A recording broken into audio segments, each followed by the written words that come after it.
Hello, my lovers. Oh my god, it's been a while because actually a lot of things have happened. Like, for example, Kash Patel getting accused of being a drunk. The thing I wanted to talk about was it's because I am black pilling. It is over. I'm done. I've never black pilled as much as I am currently black pilling in politics. And it is because of Kentucky. Now you might be wondering what the fuck is in buttfuck Kentucky. Thomas Massie. If you don't know who Thomas Massie is, he's a guy, a representative in the House for Kentucky. Basically everyone liked him. That's what I've heard for like the entire longest.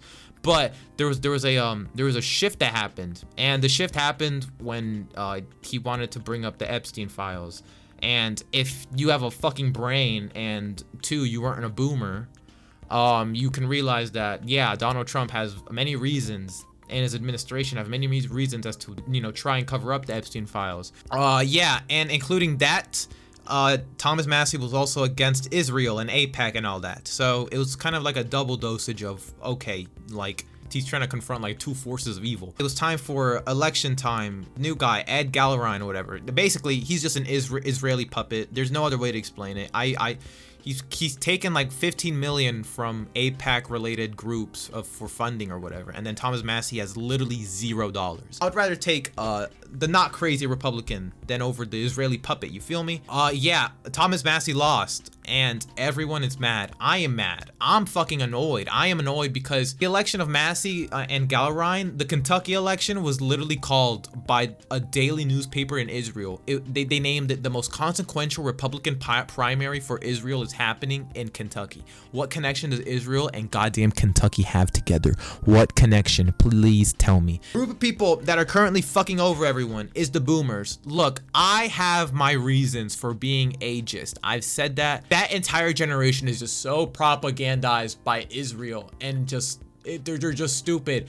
These dudes are they're actually the worst generation ever. They suck absolute massive cock. If you disagree, fuck you. Want to know why? Because you're old. You're a boomer. I don't give a fuck. If you are older than me, your opinion has zero fucking worth to me. Genuinely, it's like these people that go like, oh, I've lived older than you, son. You don't know what life is about. Shut up, bitch. Yes, I do. I've lived life way harder than you have. You old demented fuck. Boomers, they'd be like, oh, you don't know what life is. Shut the fuck up, you stupid bitch. I swear to God, when it was COVID, I wore a mask because I didn't want to kill any old people. But look at the old people now. They're just fucking everyone up. It's like, God damn it. Hantavirus, COVID, the bats. Please release a virus again. Please, I swear to God, I'm not masking up. I personally, single-handedly will cause the mass extinction of the boomer population if I get infected with hantavirus. I promise you. There's like this one thing that happened. There was this Israeli cyber official.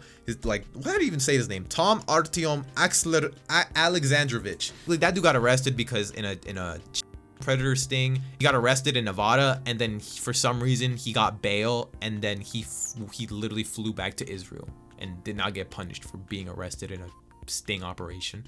Thomas Massie and Marjorie Taylor Greene brought that up one time, and they condemned it. And you can't do anything about Israel or whatever. So what happens now? Well, the midterms, congratulations. I'm gonna technically win, right? Since I'm not a Democrat, I'm a fucking leftist. I don't win it. I don't win ever. Blue wave, literally. There's no other thing that happens apart from a blue wave. You have the Groypers saying, yeah, we're voting Democrat. You have Nick Fuentes saying, vote Democrat.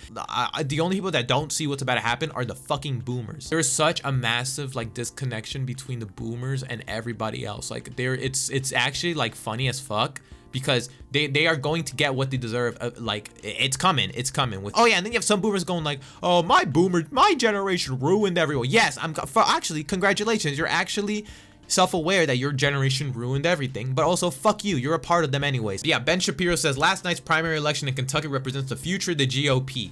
Like, it's like, how is Ben Shapiro this fucking successful? Are you stupid or are you dumb, bitch? Look at the goddamn analytics. The goddamn analytics say the boomers are the only motherfuckers that are voting for Israeli candidates, all right? You stupid fuck.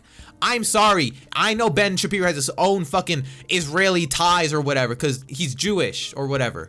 But it's like, dude, look at the fucking bigger picture. And it's like something that the boomers and the people that are so propagandized by Israel that they don't realize they never look long term. They only see short term wins. That's why they always brag about short term wins. They're like, look at this short term win. Thomas Massie got fucking sent out. Let's go, guys. All right, congratulations. Take that short term win. Honestly, take that short term win, cause everyone's fucking mad now. Once the boomers go away, Israel falls, or whatever U.S. support we give to Israel, because the boomer generation are the only generation that fucks with Israel. Maybe some. They're the millennials, the Gen X or whatever. We might be in trouble. I don't know. That's like a 50-50 thing. I don't know about that. Maybe I have to talk about that in like a whole separate thing. But that's my genuine thought process about the entire thing.